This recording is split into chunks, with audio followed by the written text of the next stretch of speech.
Bismillahirrahmanirrahim. Assalamualaikum warahmatullahi wabarakatuh. Waalaikumsalam warahmatullahi wabarakatuh. Alhamdulillahirabbil alamin. Allahumma shalli ala Muhammad wa ala ali Muhammad wa ala alihi washabbihi wa man tabi'ahum bi ihsan ila yaumiddin, amma ba'd.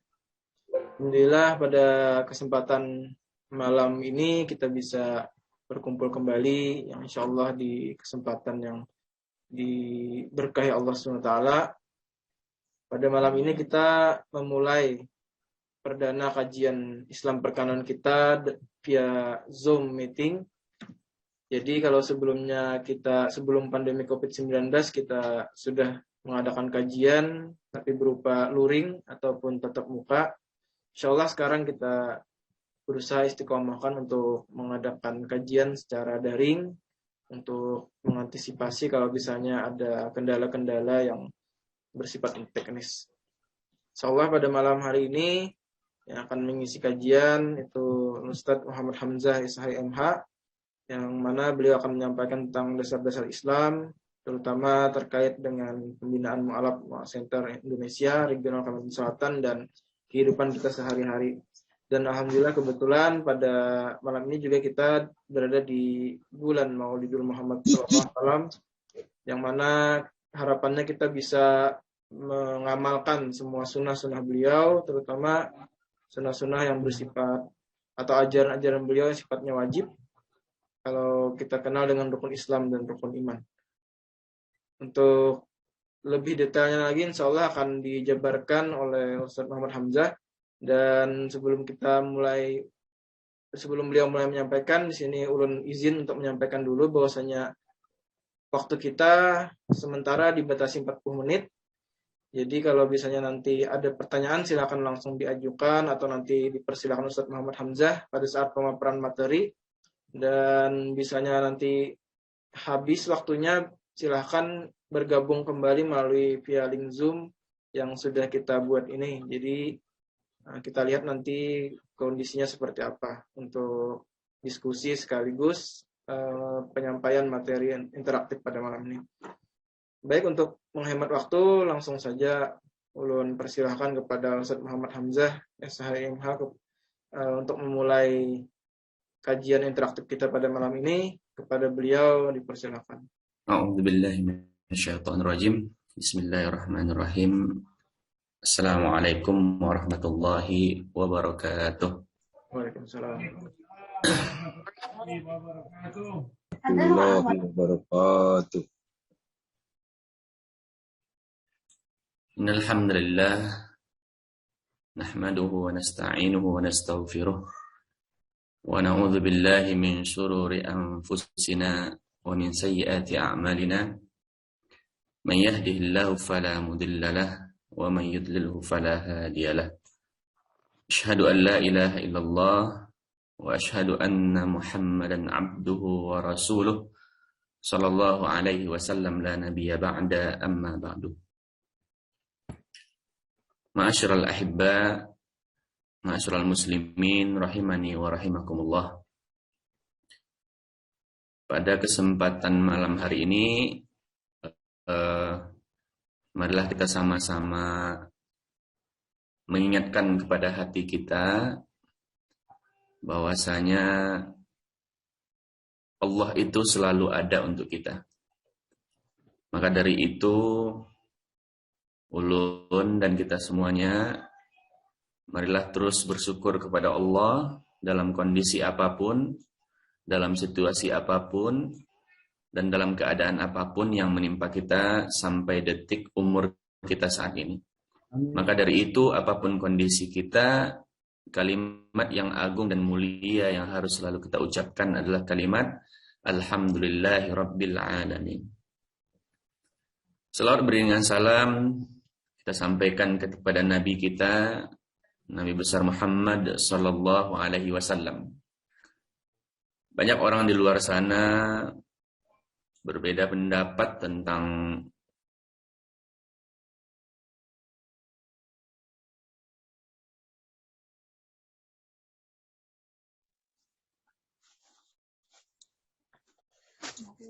Izin Ustaz, suaranya mute. ya.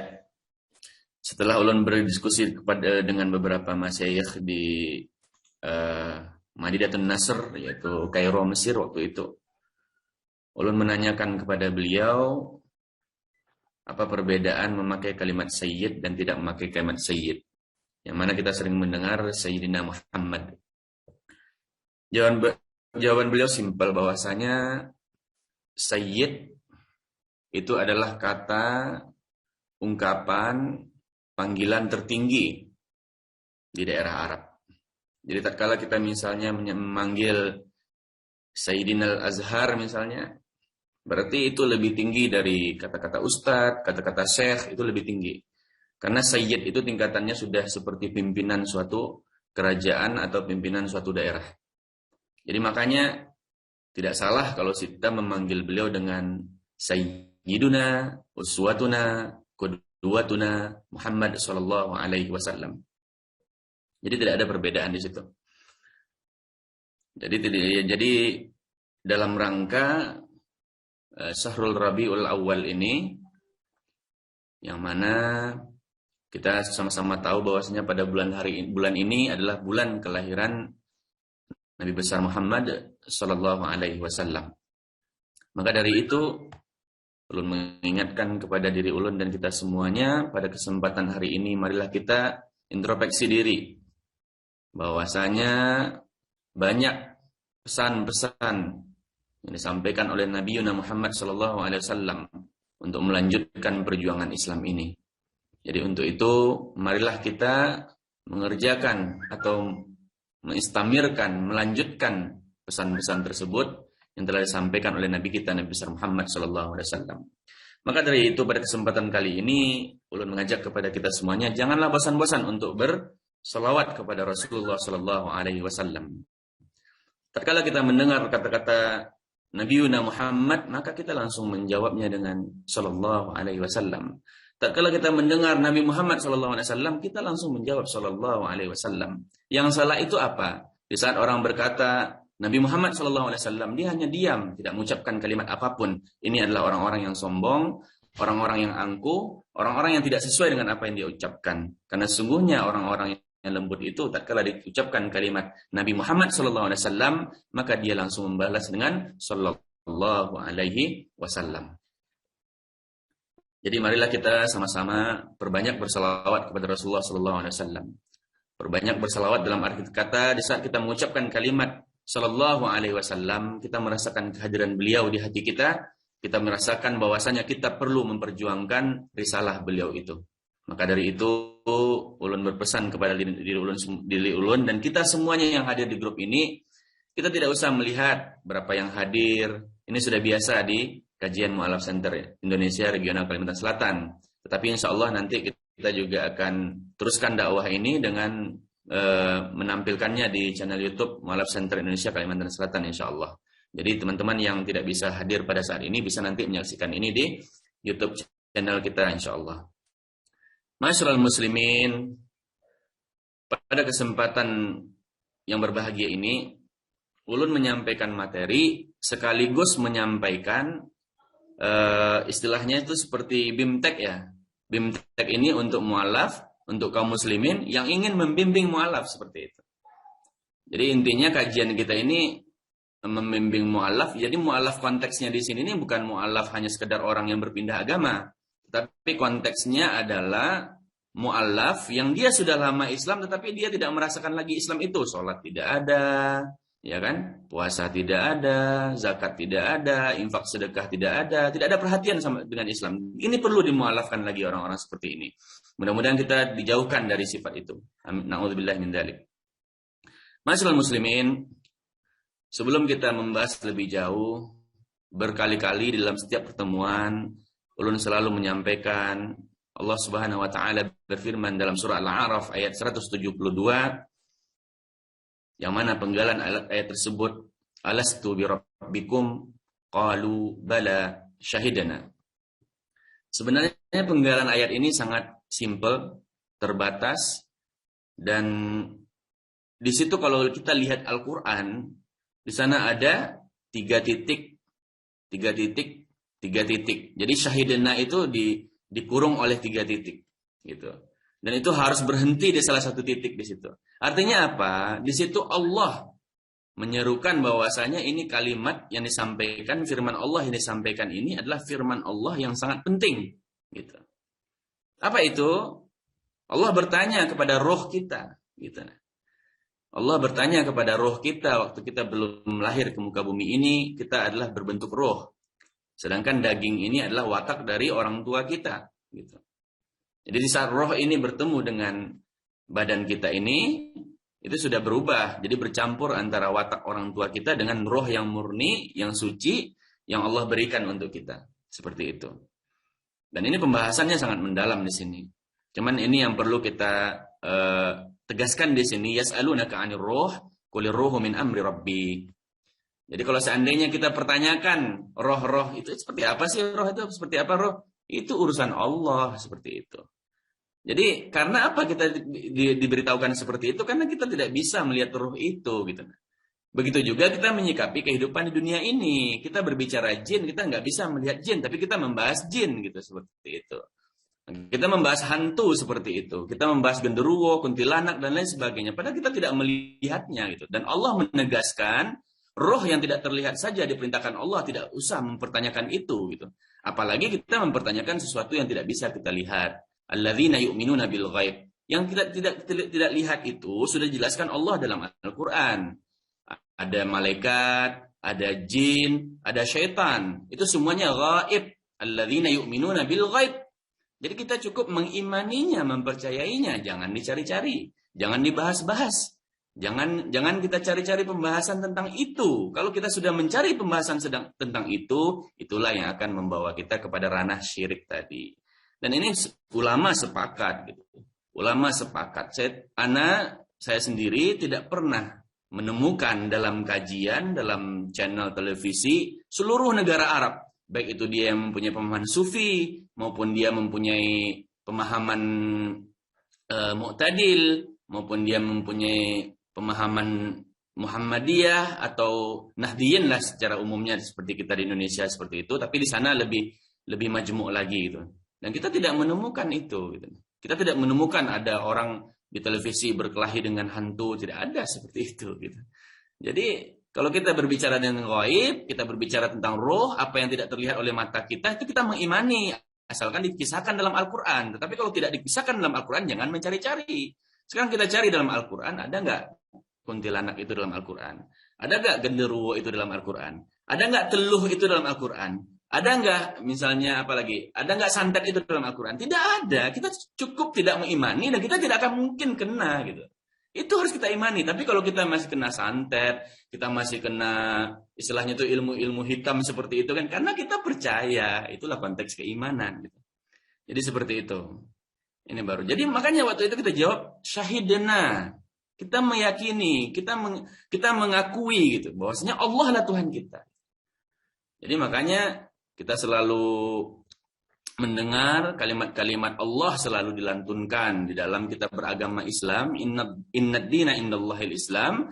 Agama yang benar-benar diakui, agama yang benar-benar dipatenkan oleh Allah adalah Islam, gitu. Jadi tidak ada lagi tawar-menawar di situ. Nah sekarang pertanyaannya, roh kita telah disampaikan kepada kita. Roh kita sudah disampaikan kepada kita. Kita sudah menjadi manusia saat ini. Umur kita ada yang 35 tahun, ada yang 40 tahun, ada yang 50 tahun. Bahkan anak-anak kita ada yang 15 tahun seperti itu. Nah sekarang pertanyaannya adalah, sudah sampai sejauh mana kita mengetahui agama kita itu sendiri seperti itu. Nah ini yang akan kita bahas pada malam hari ini. Kita sudah diciptakan oleh Allah, wa nufikha fihi mir ruh, gitu kan. Kita telah ditiupkan roh itu ke jasad kita pada umur 3 bulan dalam kandungan ibu kita, seperti itu. Nah, sekarang pertanyaannya adalah, apa yang sudah kita kerjakan sekarang ini? Apakah kita sudah benar-benar mendalami Islam itu sendiri? Nah, sekarang mari kita buka kitab kita buka Al-Quran kita. Silakan nanti ini, kalau bisa ini, saya bertanya ini. Nah, sebenarnya tugas kita sebagai orang Islam, tugas kita sebagai manusia ini apa di atas dunia ini? Bebas, semuanya boleh menjawab. Silakan dulu.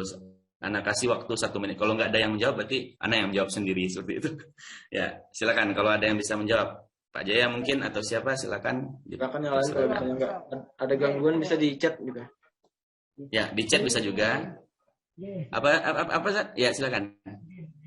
Assalamualaikum warahmatullahi wabarakatuh. Waalaikumsalam.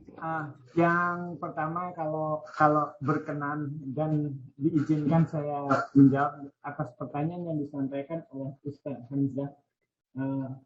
Minta maaf bila mana ada kekeliruan.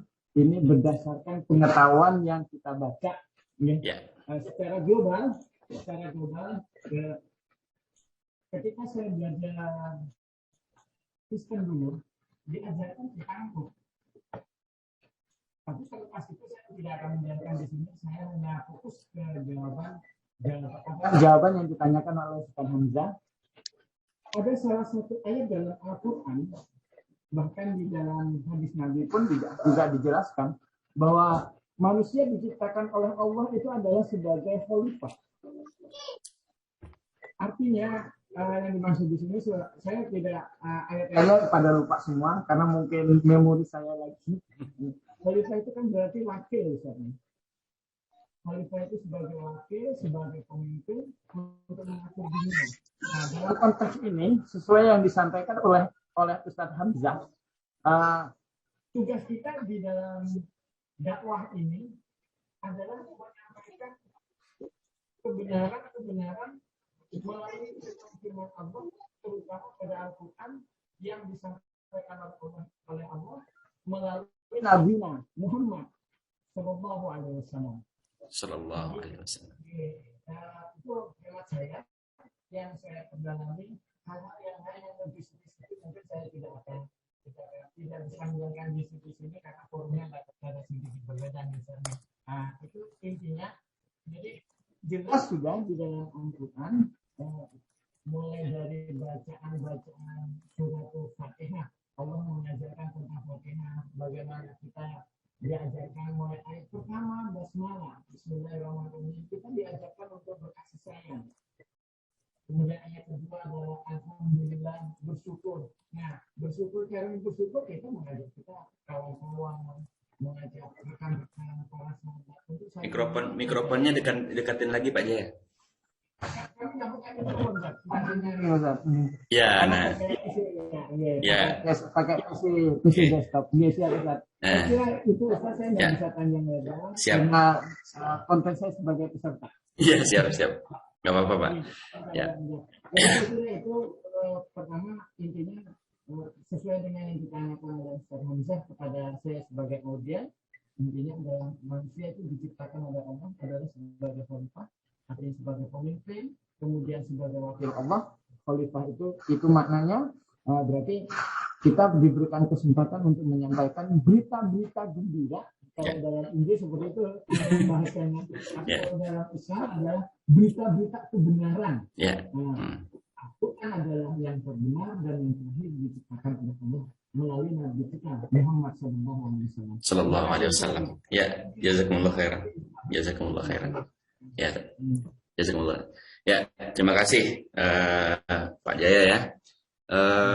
Sebenarnya di chat grup ya, kita juga bisa lihat banyak yang berpendapat itu menjauhi segala larangan Allah, melaksanakan apa yang ditetapkan Allah, terus ada juga memperbanyak amal soleh seperti itu ya.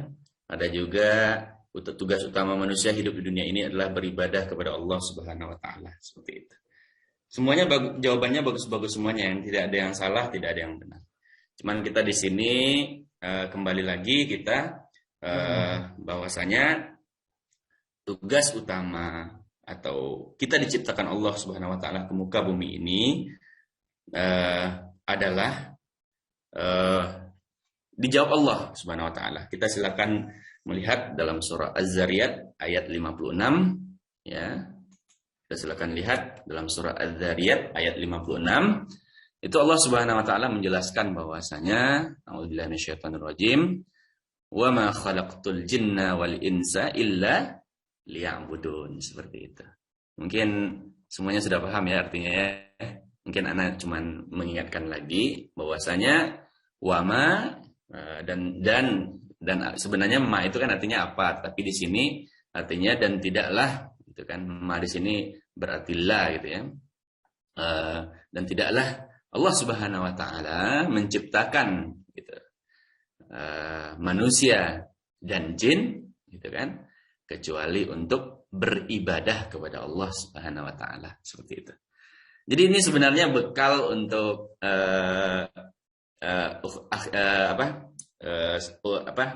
akhuna dan ukhtina semuanya, bekal untuk ya selain untuk membina diri juga nanti menguatkan teman-teman kita yang baru masuk Islam, seperti itu.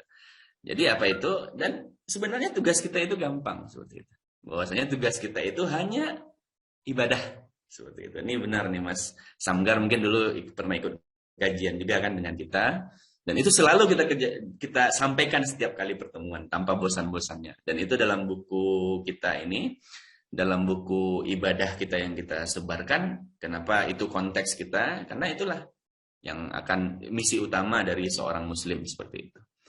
Jadi tugas utama kita itu beribadah kita. Dan ternyata dalam ayat ini ada makhluk lain yang disebutkan, yaitu jin, seperti itu. Jadi pertanyaan kita mungkin kalau kita terbuka untuk bertanya, ya mana jinnya, gitu kan. Tapi balik lagi dengan penjelasan kita di awal, bahwasanya kita alladzina yu'minuna bil ghaib, dalam surah Al-Baqarah itu ya, ayat 3 kalau tidak salah. Ya, alladzina yu'minuna bil ghaib, ayat 3, Al-Baqarah ayat 3 kalau tidak salah, ulun. Kalau salah tolong dibetulkan. Nah, jadi kalau seandainya kita bertanya-tanya jin itu bagaimana kehidupannya, sedangkan dia tugasnya sama seperti kita, seperti itu. Jadi jangan heran kalau seandainya kita melihat ada orang punya kemampuan bisa terbang, ada orang punya kemampuan yang aneh-aneh, yaitu karena mereka sudah masuk ke alam gaib, seperti itu. Dan sedangkan kita sebagai manusia ini hanya percaya dengan yang gaib, tetapi tidak boleh bermain dengan wilayah itu. Karena Allah sendiri menyebutkan itu gaib. Gaib itu artinya tidak terlihat, tidak tampak, gitu. Kalau tidak tampak berarti nggak akan kelihatan dengan mata manusia. Kalau manusia itu bisa melihat, berarti pertanyaannya adalah, apakah melihatnya dengan izin Allah? Tentu tidak. Dengan izin apa dia bisa melihat? Dengan izin syaitan. Anda tegaskan di sini sekali lagi, dengan izin syaitan. Seperti itu. Ya. Jadi seperti itu ya. Jadi jadi intinya kalau seandainya orang itu bisa untuk menerbangkan sesuatu, menerbangkan dirinya, itu tidak ada hubungannya, itu gaib gitu, seperti itu. Tidak bisa kita lihat. Itu tugas kita. Silakan baca surah Al-Baqarah ayat 3, hanya mengimani. Mengimani apa kita? Kalau jin itu ada gitu. Nah, sekarang balik lagi kita ke pokok pembahasan. Sekarang kita coba silakan juga diketik di chat grup, apa saja makhluk yang diciptakan Allah di muka bumi ini, dan apa saja makhluk yang diciptakan Allah di dunia dan di akhirat ini. Silakan ditulis semuanya. Yang pertama ada syaitan atau iblis, seperti itu. Yang kedua ada manusia. Yang ketiga ada malaikat, gitu kan. Ini urutan ini bukan berarti saya mengurutkan setan nomor 1, bukan ya. Ini intinya makhluk itu ada. Yang pertama ada setan atau iblis. Yang kedua ada manusia. Yang ketiga ada malaikat. Yang keempat ada hewan dan tumbuhan. Ya kan? Yang ada hewan, berbagai macam hewan. Yang kelima ada tumbuhan, gitu kan. Terus di angkasa luar juga banyak ciptaan Allah yang tidak bisa kita lihat, seperti itu. Yang bisa kita lihat ada planet-planet yang bisa kita sebutkan, Mars, Jupiter, Merkurius, semuanya seperti itu. Ya. Terus itu ada jin, gitu kan. Nah sekarang jadi untuk makhluk yang istilahnya itu kalau jin kalau tumbuhan, kalau hewan itu kan tidak berakal, seperti itu. Nah, sedangkan yang lainnya itu kan kalau yang lain itu kan ada berbagai macam, gitu kan. Ada berbagai macam versi seperti itu dibahas dalam kitab. Teman kita tidak bisa membahas. Kita hanya bisa membahas yang kita lihat, seperti itu, sebagaimana yang ulun sampaikan tadi. Jadi tumbuhan kita lihat berakal tidak? Ya tidak mungkin berakal lah, gitu kan, seperti itu kan. Nah, terus hewan kita lihat berakal tidak? Ya tidak berakal, seperti itu. Terus manusia kita lihat berakal tidak? Ternyata berakal.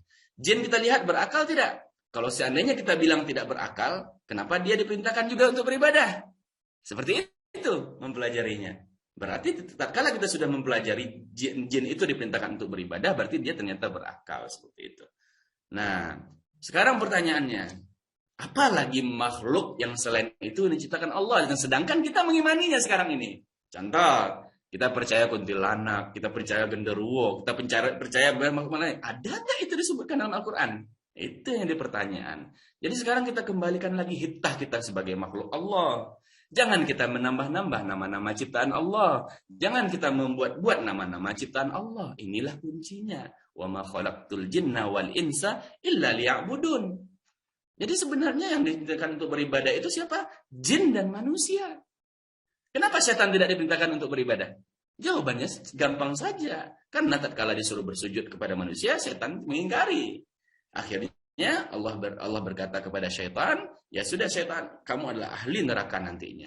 Di saat itu setan tidak pernah ingkar kepada Allah, cuman tidak mau sujud kepada manusia.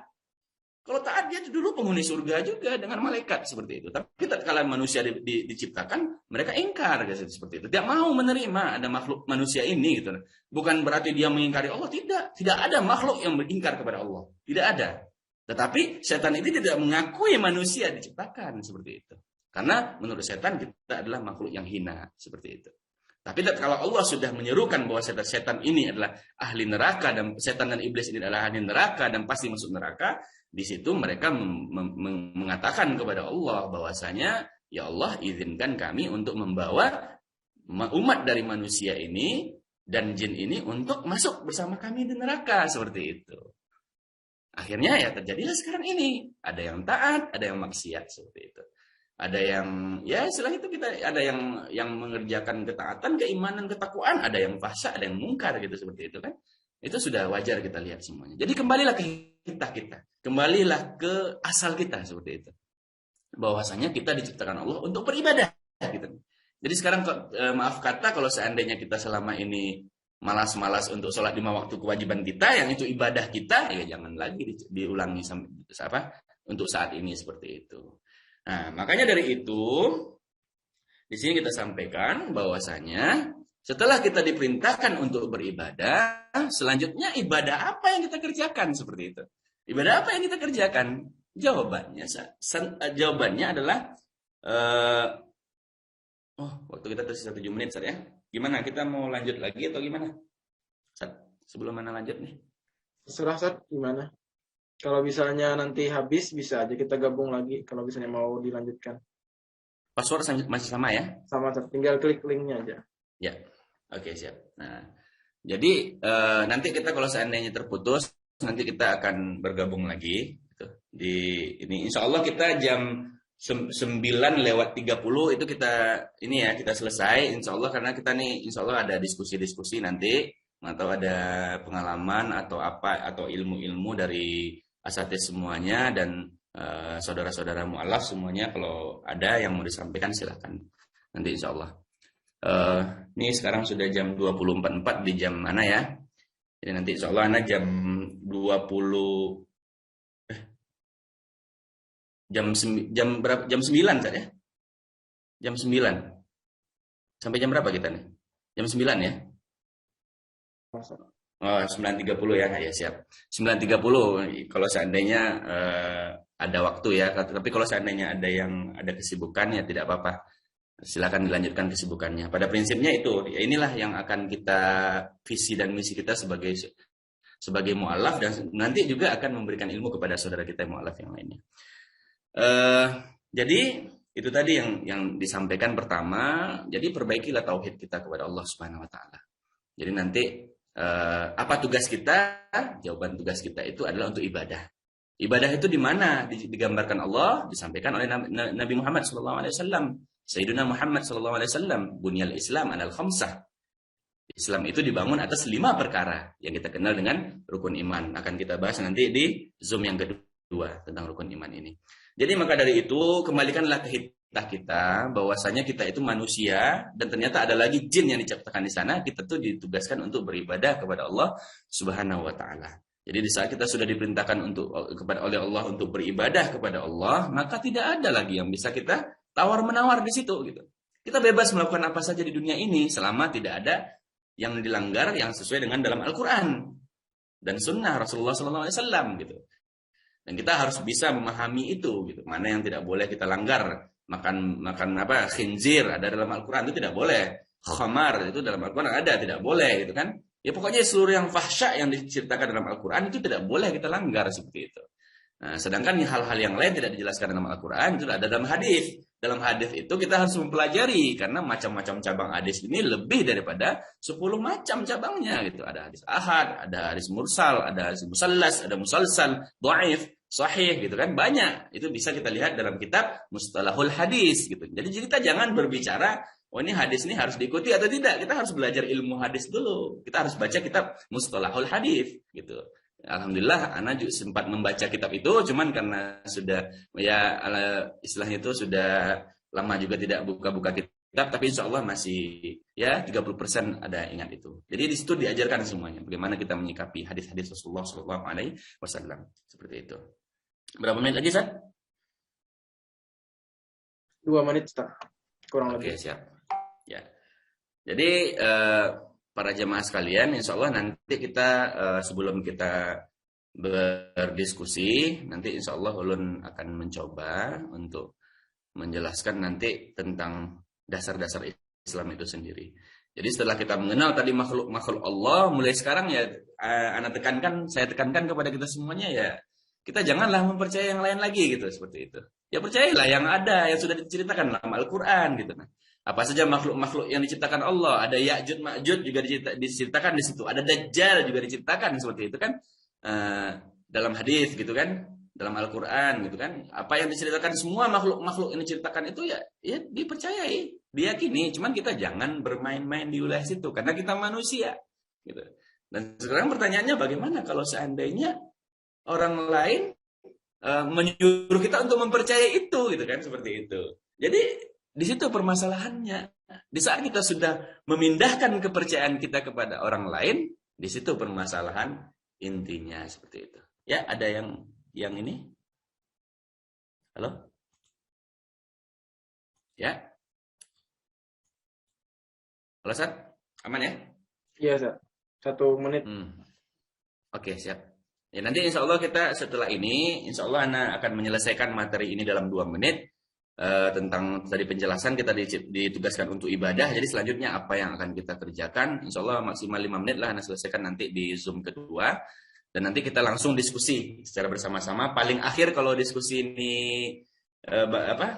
menarik, nanti kita insya Allah 9:30 kita selesai. Tetapi kalau ada yang punya kesibukan lain, misalnya jam 9 mau izin ya silakan. Nanti juga bisa nonton di YouTube kita insya Allah. Itu ya.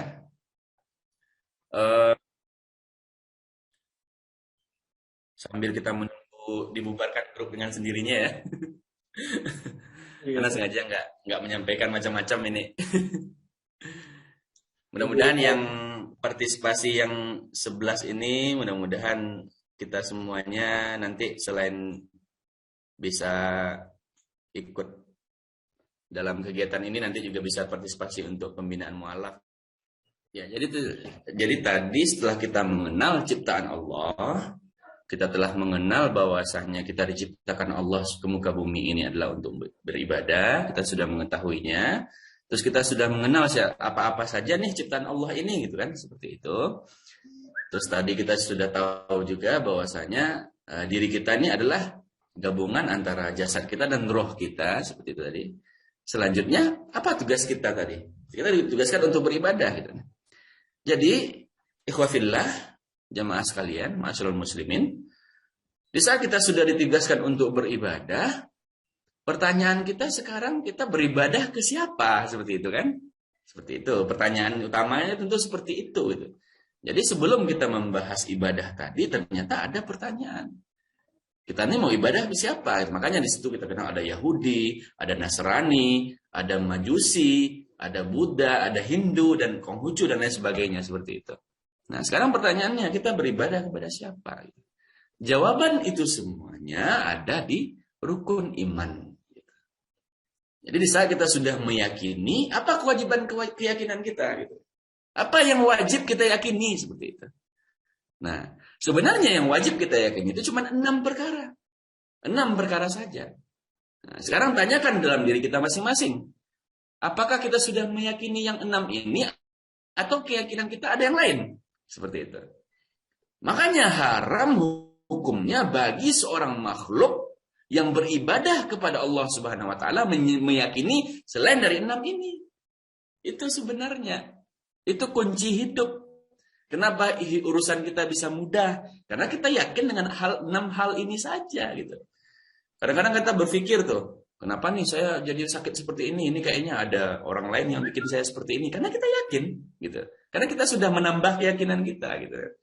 Kalau kata-kata istilah orang tuh, kalau seandainya ada keyakinan lain, oh berarti rukun iman nambah 1 ini gitu kan gitu kan. Oh ya istilah itu begayaan lah di kalangan masyarakat biasanya seperti itu. Wah, kalau aneh yakin lawan ente berarti rukun iman nambah dong gitu. Tapi kenapa itu saja yang dibahas? Sedangkan di saat kita meyakini yang lain pun kita juga telah menambah rukun iman kita seperti itu. Jadi yang pertama iman kepada Allah. Kita agak percepat. Jadi rukun iman yang perlu kita perhatikan. Di saat keyakinan itu sudah kuat, 6 hal keyakinan ini sudah kuat, makanya selanjutnya kita baru beribadah.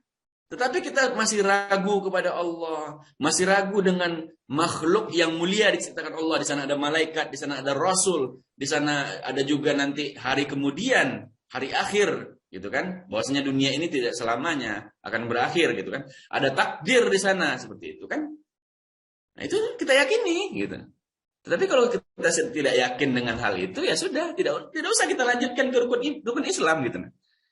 Gitu. Ngapain kita sholat kalau kita tidak punya keyakinan? Ngapain kita puasa kalau kita tidak punya keyakinan? Jadi kunci dasar keyakinan kita itu adalah di mana? Di rukun iman tadi. Jadi makanya saya sampaikan berkali-kali kepada yang membina mu'alaf atau mu'alaf itu sendiri nanti kalau mau ngasih tahu ke temannya yang lain, rukun iman harus dihafal dan diresapi dan direnungkan. Iman kepada Allah, ya ini secara umumnya ya, saya sampaikan iman kepada Allah. Di saat kita sakit, kemana kita mengadu? Apakah kepada Allah atau ke dokter? Apakah kepada Allah atau ke dokter? Tanyakan diri kita sendiri. Saya juga menanyakan diri saya sendiri. Ini juga saya sampaikan kepada diri saya sendiri. Saya di sini bukan ceramah. Saya di sini muhasabah diri saya dan muhasabah diri kita semuanya. Saya bukan orang paling berilmu di sini. Gitu. Konteks kita di mu'alaf dari dulu kekeluargaan, bukan ceramah. Gitu. Kalau saya ceramah ya, insya Allah saya banyak di luar aja gitu kan kalau diundang orang, dan itu pun akhirnya ini saya tidak menerima undangan ceramah karena itu tadi, karena istilahnya itu kita belum kembali ke kita. Akhirnya apa? Karena kita tidak fokus dengan 6 macam keimanan tadi, akhirnya kita berdebat dengan segala macam cara gitu.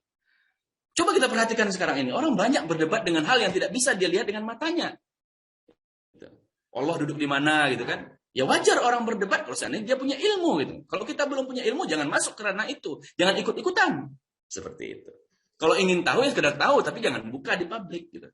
Makanya tatkala kita bicara masalah keimanan dan keyakinan ini, tidak bisa kita membawa orang untuk masuk Islam. Dan memang Allah tidak memerintahkan kita untuk membawa orang masuk Islam. La ikraha fid din. Ya kan? Jadi itu seperti itu. Jadi itu harus kita resapi. Jadi tanyakan diri kita. Keimanan kita apakah sudah sempurna dengan 6 hal ini? Yakin kepada Allah, apakah kita sudah benar-benar kembali terus kepada Allah saat kita sakit? Saat kita jalan misalnya, kita kena batu, apakah kita mengucapkan astagfirullah? Atau kita hanya mengucapkan astagfirullah tapi kita nggak tahu artinya?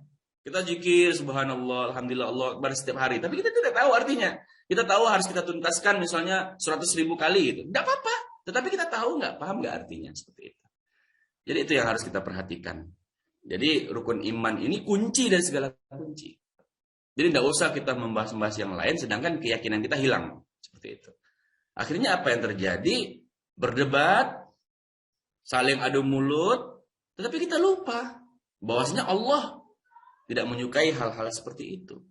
Allah menyukai orang yang legowo, orang yang mundur. Tetapi kalau kita berhadapan dengan fitnah, itu pasti jiwa manusia ini kita itu pasti keluar lagi. Jiwa manusia kita itu pasti keluar, karena jiwa manusia kita tidak akan mungkin luput dari kesalahan seperti itu. Jadi kepada akhuna wa akhina wa ukhtina semuanya, wa ustazuna dan ustaz-ustaz yang hadir pada malam hari ini, Ana menyampaikan bahwasanya tugas kita ini hanyalah untuk beriman kepada 6 hal itu. Jadi silakan nanti kita pelajari iman kepada Allah itu bagaimana, seperti itu. Jadi benar-benar yakin, letak ke dalam hati. Bahkan kita merasa Allah itu lebih dekat dari urat nadi kita sendiri, seperti itu.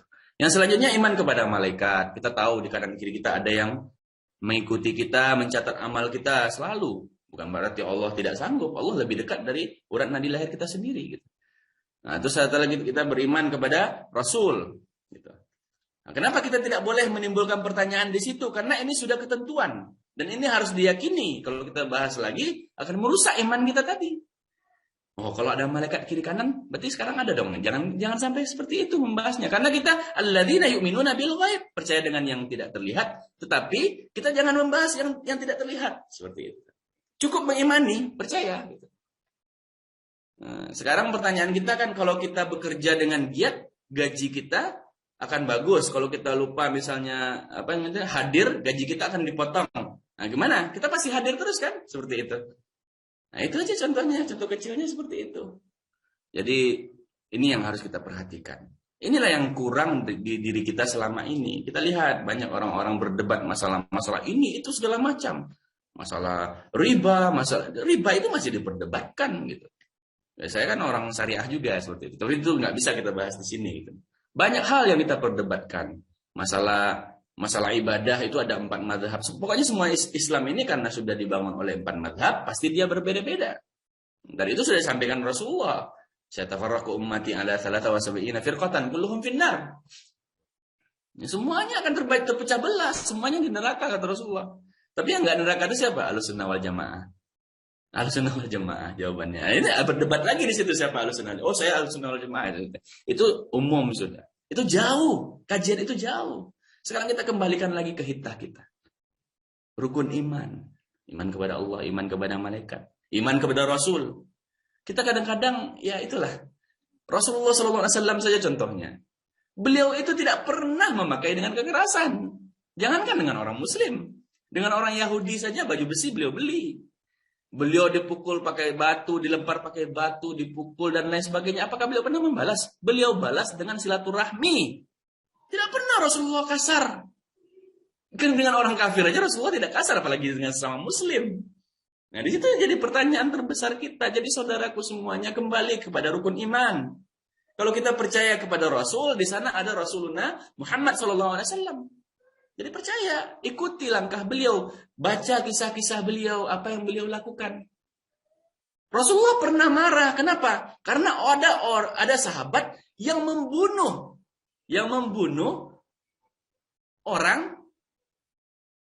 orang waktu itu, tetapi orang itu ada niat untuk masuk Islam. Rasulullah marah waktu itu.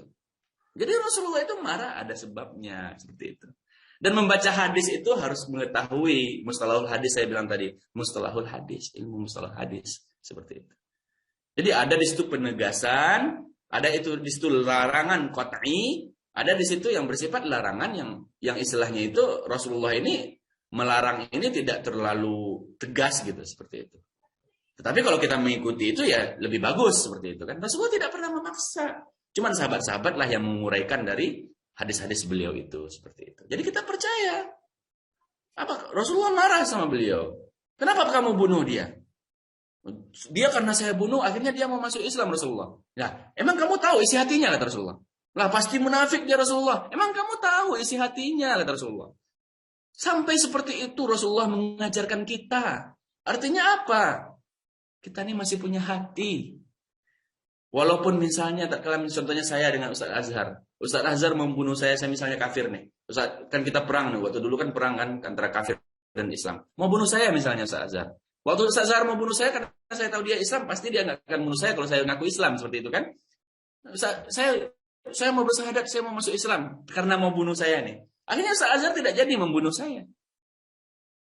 Tetapi saat itu sahabat ini membunuh orang tersebut dan Rasulullah murka dan marah sekali dengan orang itu. Dengan sahabat itu waktu itu. Jadi ini kita bisa belajar di sini. Jangan kalau kita sekarang kan sibuknya mencari kesalahan orang gitu kan. Bukan ya sesama Islam saja kita sibuk mencari kesalahan satu sama lain seperti itu. Dan itu tidak ada dalam ajaran Rasulullah SAW. Jadi percaya kepada Rasul, percaya kepada hari kiamat, hari akhir, percaya kepada kitab, seperti itu. Jadi kalau kita sudah percaya kepada kitab, kita meyakini ada kitab Injil, Taurat, Zabur, Al-Quran seperti itu. Meyakini. Cuman yang sekarang yang kita yakini adalah Al-Quranul Karim. Kenapa? Bukan kita tidak meyakini Injil, Taurat, Zabur, tidak. Karena Injil, Taurat, Zabur yang asli itu tidak ada lagi. Karena sudah rusak karena perang, mulai dari perang zaman Rasulullah sampai perang dunia pertama dan kedua. Seperti itu. Jadi itu tidak bisa lagi. Tapi Al-Quran, Allah sendiri yang berjanji menjaganya. Dan Allah sebaik-baik penjaga. Dan kita harus yakini itu. Dan bukti dunia ini hanya bukti yang bisa kita lihat dengan mata. Tanpa ada pun orang menghafal Al-Quran, Allah tetap menjaganya. Karena beliau yang mengatakan sendiri. Allah subhanahu wa ta'ala yang mengatakan sendiri. Jadi itu yang perlu kita permasalahkan. Kalau sekarang kita lihat dalam kehidupan sehari-hari, salah kata jadi permasalahan. Seperti itu. Salah ucap jadi permasalahan. Seperti itu. Dan inilah yang harus kita kedepankan dalam kita bergaul antara mu'alaf, non-mu'alaf, pengurus mu'alaf, dan mu'alafnya itu sendiri. Jangan sampai kita salah kata, salah ucap seperti itu. Jadi kita tuh harus mengedepankan husnuzon. Karena kita beriman kepada Allah Subhanahu wa taala. Jadi orang-orang yang beriman kepada Allah ini pasti hatinya lembut, tidak suka menyalahkan orang lain gitu. Ya kenapa? Karena tadi ada ibadah. Nanti kita bahas itu. Kenapa bisa seperti itu? Terus percaya kepada hari akhir. Dunia ini akan berakhir. Ya karena itu tadi kita ingin menjaga yang baik itu karena kita pasti akan berakhir. Kita pasti akan kembali. Tidak ada yang bisa menjamin kita masuk surga kecuali Rasulullah bisa dulu bisa menjamin sahabat-sahabatnya. Asyara yubashiruna bil jannah, 10 sahabat yang dijanjikan surga seperti itu. Jadi itu yang perlu kita sampaikan. Dan takdir, masalah takdir ini ya masalah yang sensitif dan itu jadi perdebatan juga. Intinya apa di sini? Anda mau tegaskan bahwasanya kalau seandainya kita menerima keadaan yang baik, itulah. Tapi kalau seandainya kita menerima keadaan yang tidak baik, itulah dan terima. Jangan kita sesali. Seperti itu aja intinya takdir itu. Jadi apa takdir kita sekarang ini? Oh saya ditakdirkan jadi orang miskin seumur-umur ya. Kita terima. Oh saya diciptakan Allah jadi orang saya ditakdirkan Allah jadi orang kaya seumur-umur. Ya terima. Alhamdulillah. Tadi di awal mukadimah tadi sudah kita tegaskan sekali lagi. Nah itu tentang keimanan kita. Jadi itu tidak boleh kita pertanyakan lagi. Kita harus percaya. Kita tidak boleh menyalahkan apa yang sudah ditakdirkan Allah. Tidak boleh menerka-nerka apa-apa yang tidak bisa kita lihat.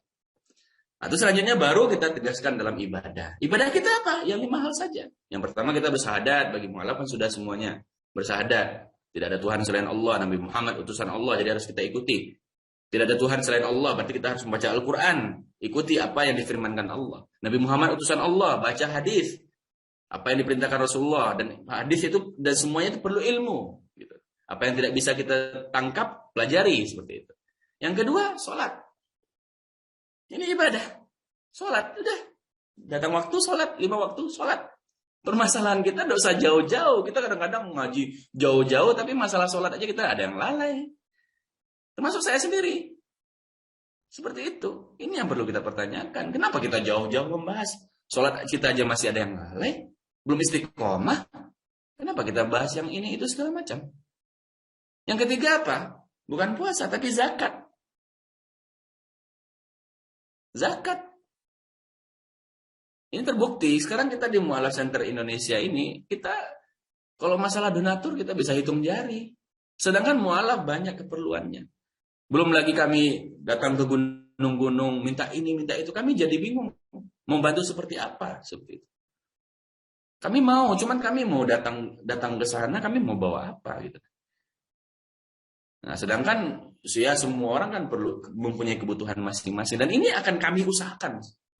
Terus akan kami usahakan. Jadi zakat inilah kunci kita sebagai seorang muslim. Makanya pada saat Khalifah Abu Bakar As-Siddiq itu tidak bahkan pada saat Khalifah Umar bin Khattab, intinya pada masa khalifah itu tidak jarang ditemukan orang miskin karena sistemnya zakat. Sampai Khalifah Umar difitnah atau misalnya dikatakan tidak pernah memberikan seseorang. Dan Khalifah Umar langsung cek ke lapangan. Ternyata benar. Nah, ternyata benar. Akhirnya apa yang dilakukan Khalifah Umar? Beliau mengangkat sendiri. Kita mungkin sudah kalau yang punya anak mungkin sudah lihat ya video-video itu. Nah, beliau menyerahkan sendiri. Jadi kita jangan mendengar dari orang telan, Udah terima, jangan seperti itu. Buktikan seperti itu. Buktikan. Jadi itulah dulu zakat bisa membangun. Gitu. Jadi insya Allah mohon doanya, mudah-mudahan kita bisa membangun dan menyampaikan hak para mu'allaf. Kenapa kita kejar para mu'allaf dengan uang-uang zakat ini? Karena itu hak mu'allaf. Kalau ada lembaga zakat tidak menyerahkan hak dari asnaf yang 8 ini, tunggu tanggung jawab Anda masing-masing di hadapan Allah. Karena Mu'allaf Center Indonesia bukan lembaga zakat, kita hanya penyampai, jadi kita di sini membedakan itu. Mana yang zakat, mana yang infak. Seperti itu. Kenapa? Karena kita takut. Ini zakat, ini harus disalurkan. Setahun paling lambat itu. Harus salurkan. Gitu. Jangan berlambat-lambat di situ. Ini kewajiban kita, kewajiban dalam ibadah kita. Gitu. Yang selanjutnya puasa. Seperti itu juga. 1 kali dalam setahun, 1 bulan dalam setahun. Yang kelima, haji itu bukan bagi yang mampu. Jadi ibadah-ibadah ini yang perhatikan dulu. Jadi seperti itu.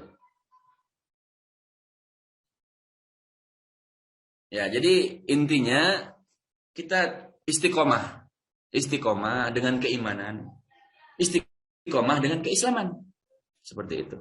Jadi tidak ada lagi di sini nanti ada yang mu'alaf, ragu. Ini saya harus belajar apa dulu? Oh, saya mau ngaji dulu biar saya bisa ngaji deh. Bukan itu. Intinya dulu antum harus mempelajari dulu. Iman itu apa dan apa yang harus antum lakukan dengan iman kepada Allah, iman kepada malaikat, iman kepada kitab, iman kepada Rasul dan lain sebagainya. Apa yang Anda lakukan dengan sholat gitu. Di sana nanti akan terbentur, oh sholat perlu bacaan ya, bacaan-bacaan sholat itu dulu dihafalkan. Gitu. Nanti kalau ada waktu kan sambil ngaji seperti itu. Dan di sini sering terjadi, banyak ada yang semangat ngaji, ada yang tidak semangat. Itu sudah hal biasa. Nah ini juga yang jadi pertanyaan kita. Gitu kan. Jadi jangan sampai nanti kami dari mu'alaf sudah banyak menyampaikan istilahnya itu amanah-amanah dari muzaki yang berzakat, tapi ternyata mu'alaf ini sudah 5 tahun tidak bisa bacaan sholat, kan kita sedih jadinya. Sudah 5 tahun jadi mu'alaf tidak bisa bacaan sholat, ini yang sedih.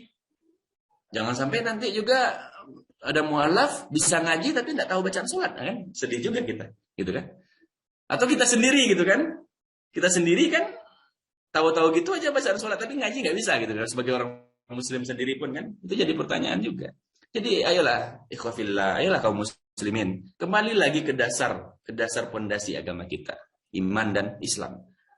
Insyaallah kedepannya kalau seandainya kita pengajian kita akan selalu membahas ini, mungkin akan kita detailkan per materi seperti itu.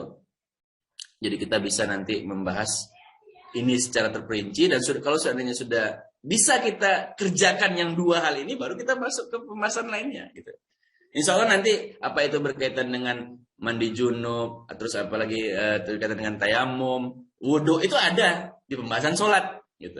Ada. Ini aja kita bahas dulu, kita sudah banyak nanti yang kita bahas. Jadi jangan kita datang suatu kajian membahas masalah yang jauh-jauh, sedangkan ini masalah inti kita belum tahu. Kalau masalah-masalah di dunia ini kita sudah punya pemerintah, kita sudah punya presiden, biarlah presiden yang mengatur negara ini. Kita karena sudah hidup di negara Indonesia, Rasulullah sendiri pun sudah mengatakan, taat kepada pemimpin yang memimpinmu, karena kamu yang memilih, seperti itu.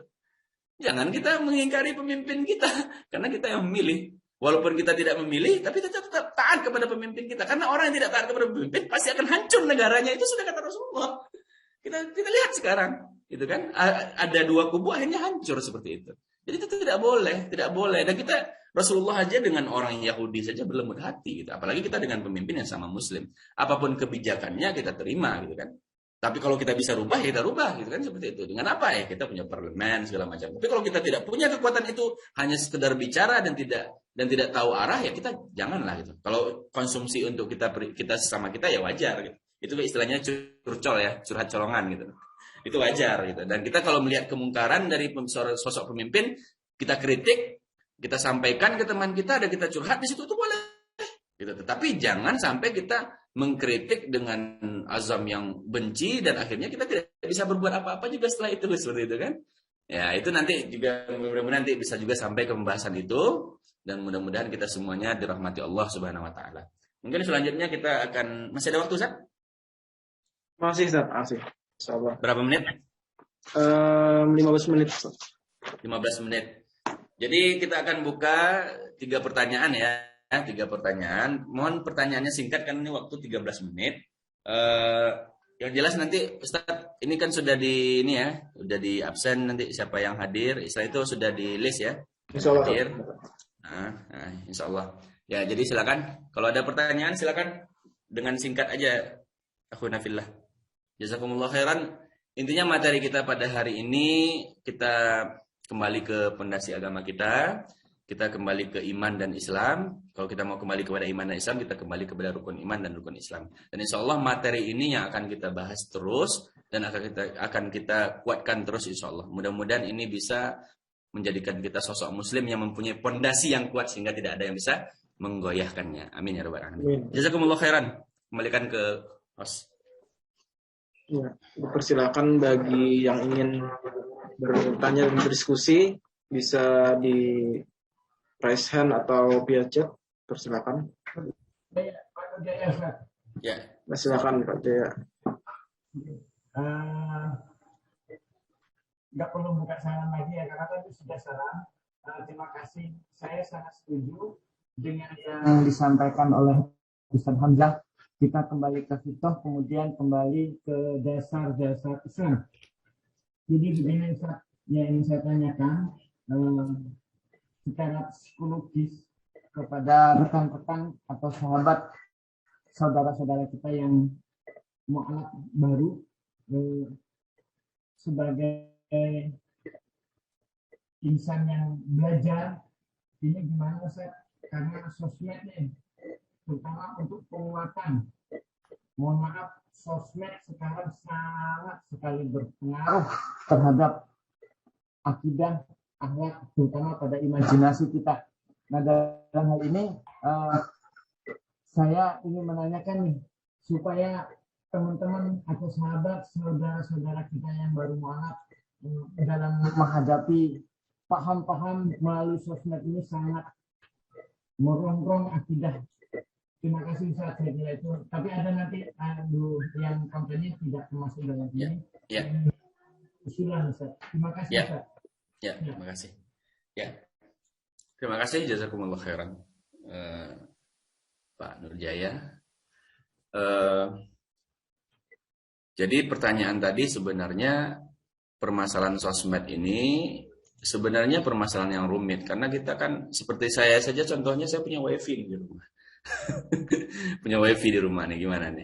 Lebih parah lagi kan? Jadi gini, pada prinsipnya setiap kita memilih jalan hidup kita punya tanggung jawab masing-masing. Kita punya tanggung jawab masing-masing. Kalau saya sampaikan di sini ada hadis yang mengatakan kalau telunjuk menjauhi lutut itu nanti akan dibakar ujung telunjuk itu. Rasulullah mengibaratkan sama seperti ekor kuda katanya. Jadi telunjuk itu harus pas dengan lutut. Nah, itu contoh hadis itu. Dan itu perlu dikaji. Berarti orang yang telunjuknya lutut itu berarti dibakar semua tuh berarti. Nah, itu ada penjelasannya dalam hadis seperti itu. Begitu juga masalah sosmed. Di saat kita mencapai suatu ilmu ada tanggung jawab di situ. Di saat kita menggunakan sosmed ini untuk keburukan, ya di situ tanggung jawab kita. Di saat kita menggunakan sosmed ini untuk kebaikan, di situ tanggung jawab kita. Gitu. Itu saja, gampang gitu. Sekarang pertanyaan kita adalah kita sebagai Muslim tidak boleh menghitung-hitung pahala. Yang kita hitung itu dosa. Supaya apa? Supaya kita tidak mengerjakannya lagi seperti itu. Jadi kalau kita bertanya nih sosmed gimana, kita tidak bisa keluar dari situ. Karena ini akhir zaman fitnahnya luar biasa. Luar biasa. Jadi sekarang tugas kita sebagai mu'alaf, ini semua anak juga mu'alaf di sini. Jadi tugas kita adalah kembalikan ke hitah kita, iman kita dan Islam kita gitu. Kalau kita sudah punya keimanan, ya sebagaimana kita sudah tahu Allah itu hadir dalam diri kita di saat kita melihat hal yang buruk, atau hatta sekalipun kajian misalnya, atau ilmu-ilmu yang menyebabkan kita ragu, menyebabkan kita salah-salah dalam berpikir seperti itu misalnya. Kembalikan, hapus itu semuanya. Kembalikan kepada iman dan Islam tadi. Itu aja jawabannya. Mudah-mudahan ini bisa menjawab Pak ya. Cuman nanti kalau seandainya ada yang ragu kita bisa berdiskusi lagi nanti secara pribadi mungkin ya. Pada prinsipnya sosmed ini ya seperti itu. Kalau saya pribadi intinya apa yang sudah tercatat dalam Al-Quran, apa yang sudah tercatat dalam hadis itu kita kerjakan. Selain itu semuanya halal.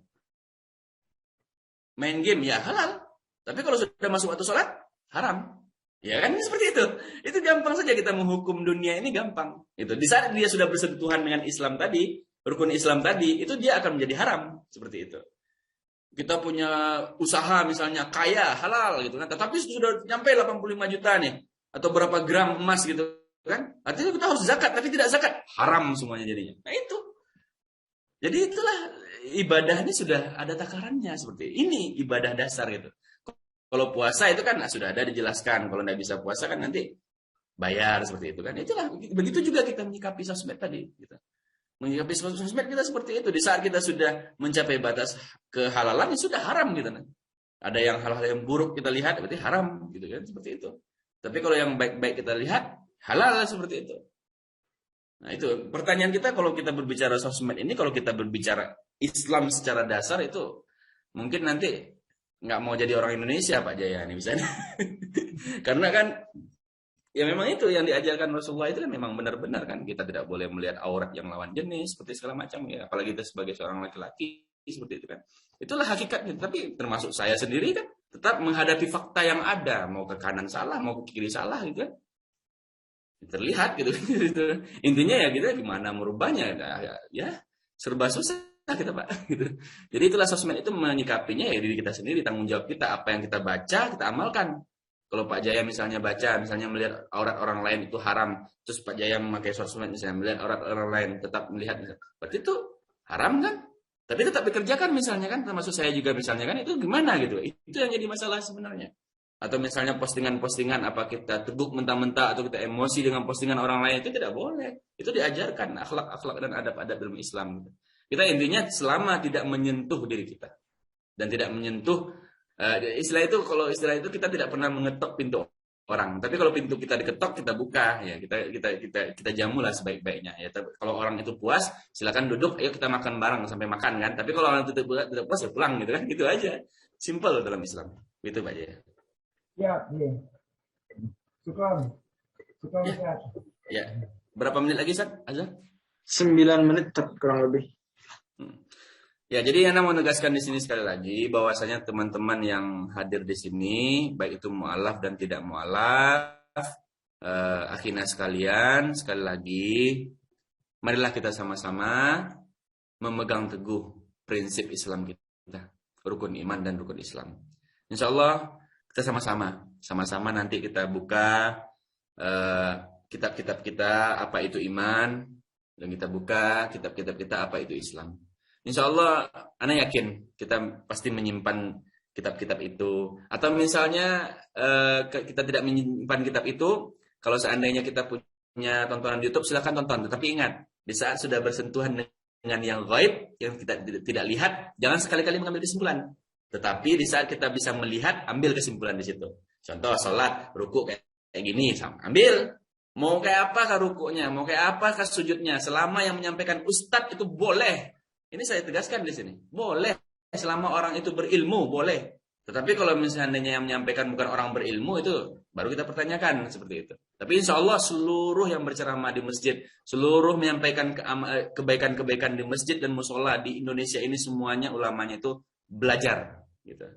Jadi kita belajar itu harus kita lihat juga guru kita itu. Dia belajar sudah sejauh mana dan sampai mana seperti itu. Ambil, boleh. Silakan. Jadi belajarlah. Rukun iman kita perkuat lagi. Itu. Makanya di saat kita diajarkan mungkin ya zikir Allah gitu kan. Di saat kita mengucapkan Allah itu bergetar nggak hati kita gitu kan? Atau misalnya orang azan Allahu Akbar, bergetar nggak hati kita? Kalau nggak bergetar hati kita, ditanyakan iman kita itu. Kan di situ kata Allah, orang-orang yang bergetar hatinya tatkala disebutkan nama Allah, kata Allah dalam Al-Qur'an kan, nama Allah. Kalau kita nggak bergetar ya sudah dipertanyakan iman kita gitu. Apalagi kita sudah jelas-jelas azan gitu kan, sudah ini segala macam, tapi kita masih sibuk dengan kesibukan kita. Ini termasuk saya. Kita semuanya masih kurang di sini. Jadi inilah yang harus kita rubah dari hal kecil. Karena banyak hal kecil, karena kita membahas hal besar, hal kecil jadi hilang seperti itu. Jadi ini yang selalu anak tegaskan kepada mu'alaf. Kalau mau jadi mu'alaf, belajar rukun iman, rukun Islam. Belajarnya mana Ustaz? Lihat aja di YouTube dulu.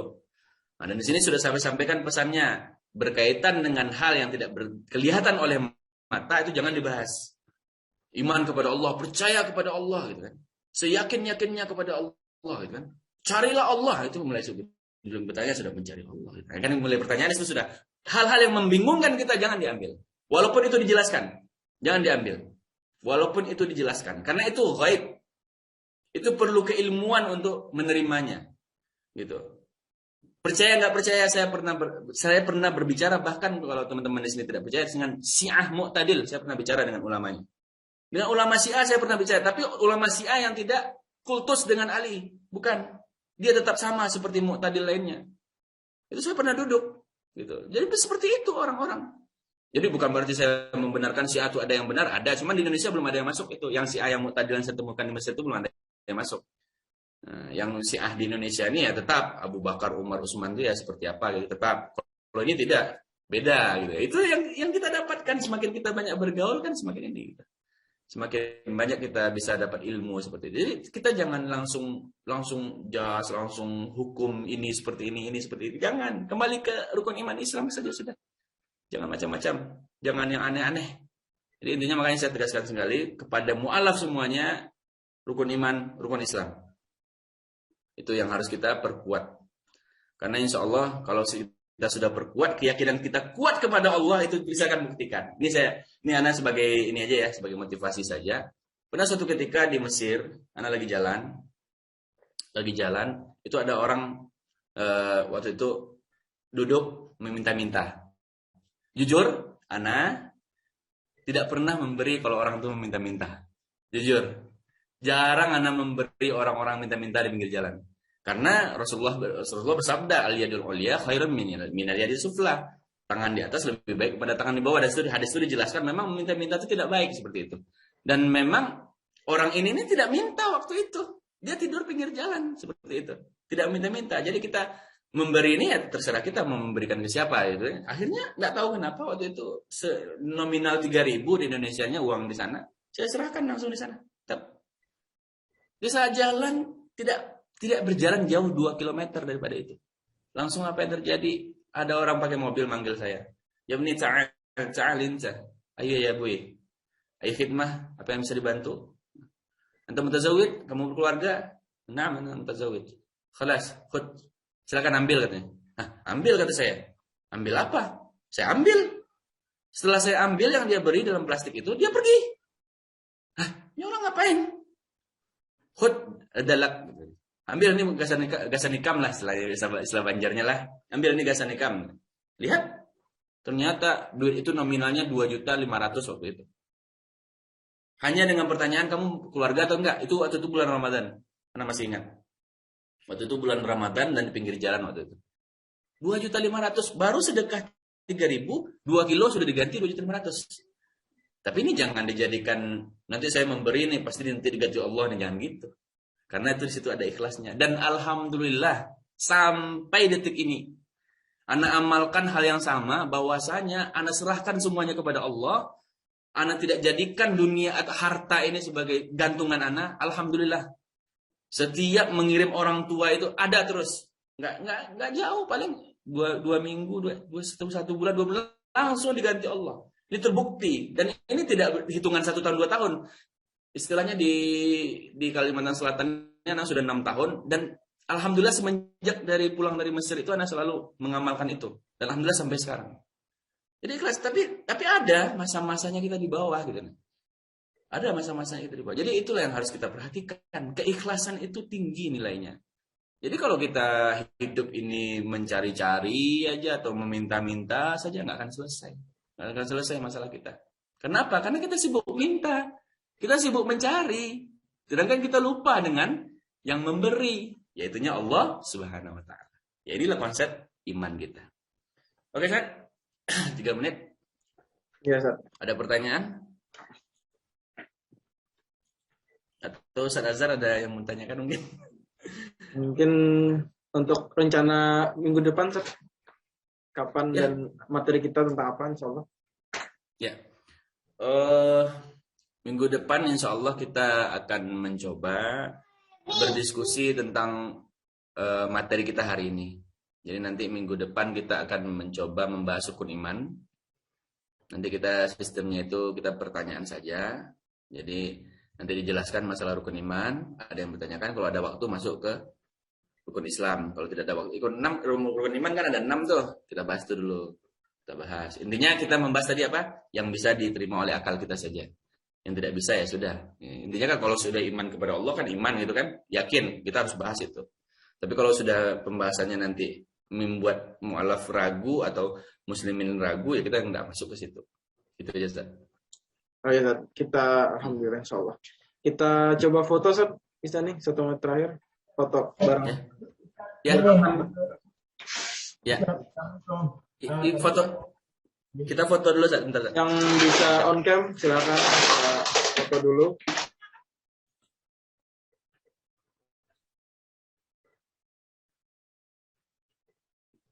Bentar. Kita coba ya. Silakan di on cam kan yang bisa on cam. 3, 2, 1. Sekali lagi. 3, 2, 1. Iya. Terima kasih, Kak.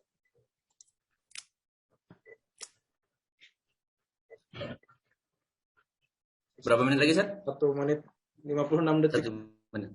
1 menit 56 detik. Mungkin anak ini ya untuk akhir ya. Jadi kepada saudara-saudara sekalian, mohon maaf nih karena kita mungkin waktu terbatas. Ini karena kalau seandainya ternyata bujur nih, kalau sudah pandai kan tidak tahu waktu lagi gitu.